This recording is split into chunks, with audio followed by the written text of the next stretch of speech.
എനിക്ക് കോച്ചിനെ മനസ്സിലാവും കോച്ച. നമ്മൾ ജയിച്ചെന്ന കളിയായിരുന്നില്ല, അത് ദീപക്കേട്ടൻ പേടിച്ച് പകുതി വഴിക്കിട്ടിട്ട് പോയിരുന്നു. ആർക്കാണെങ്കിലും ദേഷ്യം വരും. ഏതൊരു പ്രശ്നത്തിനും ഒരു റീസൺ ഉണ്ടാവുമല്ലോ കോച്ച്. അങ്ങനെ നോക്കുമ്പോ അവന്മാര് ദീപക്കേട്ടനെ പേടിപ്പിച്ചോണ്ടല്ലേ ദീപക്കേട്ടൻ പേടിച്ചു പോയത് അല്ലേ?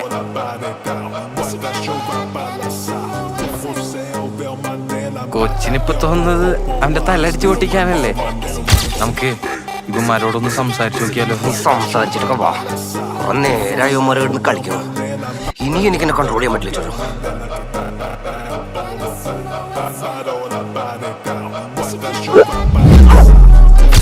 കൺട്രോൾ ചെയ്യാൻ പഠിക്കണം.